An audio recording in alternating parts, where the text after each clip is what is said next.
just because of market forces. Prime Minister, Liam Byrne has told us so much about what's in the budget. I thought you might want to give us that added little detail about whether I think he also says it's the Chancellor who'll make the decision, not Liam Byrne or me. Yes, but he was absolutely categorical about the fact that you'd have no need to raise taxes to meet your 50% reduction in the deficit.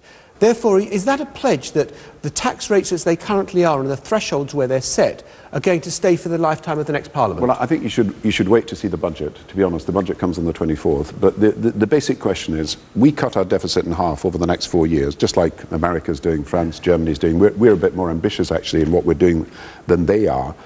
To do that, we've already announced the changes that we're making, and these are changes that everybody knows about in national insurance, in the top rate of tax, in pension tax release, but I'm not going to bind the Chancellor before his budget. Wait and see his budget. Right. Was Liam Byrne speaking a little out of turn? No, Liam Byrne was talking about what he thought would be the best thing for the future. He was absolutely categorical. I can read you the exchange that he had. You can read it, and I'm very interested in listening to it, but you must wait for the Chancellor's budget. So Liam Byrne is not who we should listen to? Liam Byrne is the Chief Secretary of the Treasury, and he's speaking as the Chief Secretary of the Treasury, but the Chancellor will set these things out in the budget on March the 24th. And you're not going to give us any more on the budget? No, I don't think it would be fair, because it's the Chancellor's job to set out the budget, and I think when people see the budget, they'll see the plan for the future, which includes the halving of the deficit. We've got that under control. We've taken action to deal with the debt that comes as a result of the recession, but at the same time, we're not going to cut frontline services for health and education and policing.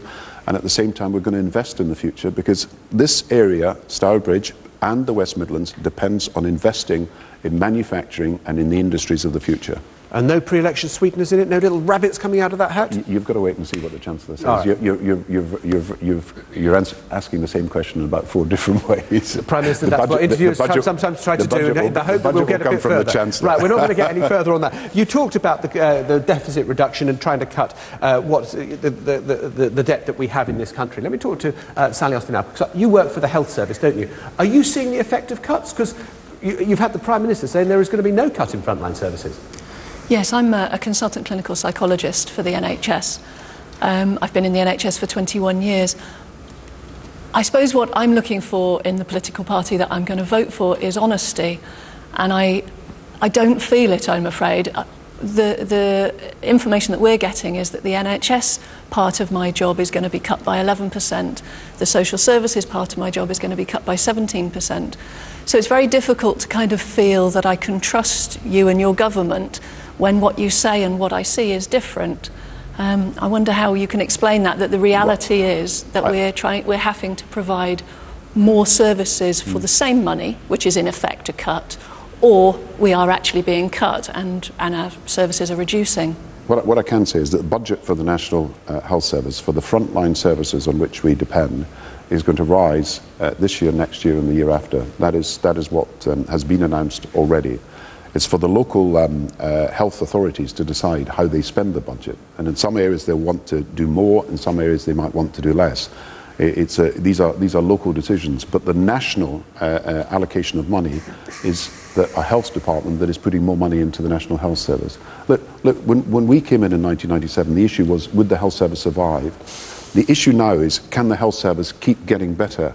And I want to see that the doctors and the nurses and the specialist staff that we've recruited for the health service and the new buildings that we've built being used to best effect. And so, we've got a cancer guarantee now, that you will see a specialist within 2 weeks. We want that to become a guarantee of 1 week. The Conservatives would abolish the guarantees. We want a guarantee that everybody can see the GP at weekends or in the evenings, and that's action that we are prepared to take, and that is a guarantee to every patient in the country. Let me just speak, Sally Austin. It's not working, I'm afraid. You've got waiting list directives, yet some of my patients are waiting a year for basic therapy.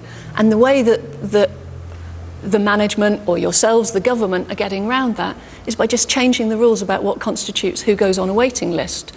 So for my clients, they're not allowed to go onto our waiting list until the funding has been agreed for them to be seen by us. So they're waiting a year at a time. Well, I shall certainly investigate that, because the rule is that people have got to have their operations within 18 weeks. The rule is that has got to be adhered to by all hospitals. There is a 97.5% achievement of that in this region, as far as the figures I read before I came here. And I shall look at what you say, and I shall write to you on that matter. But patients have got to be seen within a certain period of time. Would you say that being a clinical psychologist, Prime Minister, is a frontline service?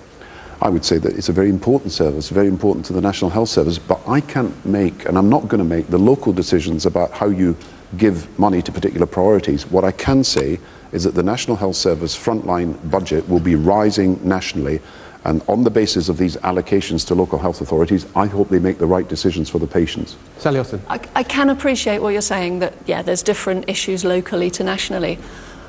And I also appreciate the need for the NHS to be more businesslike and more efficient. You know, there was a time where people were wasting thousands of pounds on light bulbs, etc. But the way it's set up now, where we are all in business and in competition with each other, that the amount of time and energy that clinicians waste on paperwork, on negotiating funding, and the difficulties that brings for confidentiality, that to get a client seen, we have to give a heck of a lot of information about that client to a funder, to a commissioner. This is all taking so much time and so much energy that as clinicians we're getting worn down, and I think you're seeing people leave the NHS. Well, I'm passionate about the NHS. Well, so am I, because I depend on the NHS. But I'm getting tired. But there are 30,000 more doctors than there were in 1997. There are more than 80,000 more nurses. We have increased the facilities and amenities of the NHS. Here we've built on a new hospital, and for all the problems that it's had, it's a major new investment in the area. And I wouldn't like people to go away with the impression that somehow the health service is worse. The health service, in my view, in every area I've visited the country, is better, but it could be better still. And we could do a lot more in the years to come. But this is her experience about red tape, Prime Minister, that you've introduced more red tape. No, we haven't. We've introduced a system of commissioning where it is more effective, we believe, in the use of resources. But if that were to prove... Well, Sally Austin, let me ask you, do you believe there's more red tape? Oh, absolutely. We're shattered, we're exhausted, we're demoralised. I truly believe we have a brilliant NHS. I do, you know, compared to most countries, we've got a superb service. I agree that service to patients is pretty good, but I think the sense of the staff working in the NHS is that we're beginning to get grouchy, we're beginning to work to rule because we're so tired, and the NHS doesn't work well when people work to rule. The NHS should and does work best when people are compassionate. Let me give you another example of what I find exhausting, is the constant change. I could stay in the same job and yet be working for 3 or 4 different employers in the matter of 8 years, because they rebrand, they bring it centralised, they decentralise, the management change, the government change, the Minister for Health changes. I would guess, I've got no evidence for this, but my sense is that 40% of my energy, my team's energy, my colleagues' energy is spent coping with the change, whether that's re-interviewing people for jobs at risk or headed notepaper that needs to be changed and all the old headed notepaper thrown away. Why can't the NHS be somehow taken out of politics so that you can make 20-year plans? You see, we said, Aradazi, who's a famous doctor, was our health minister, went around the country talking to all the staff of the health service. I don't know if he met you, but he went around the country talking to all the staff because we wanted a health service in which the people who are employed by the health service are completely engaged in providing the service. Now, if there are more things to do, I accept that and we will do it. But we have tried to get the health service staff engaged in the work of improving the health service, and he made a number of reports about better care. We've just had the Nurses Commission about how nursing can be better for the future. We are dedicated to the future of the National Health Service. Any problems of red tape I think we can deal with, but we've got to be clear that we are determined to improve the health service over the next few years.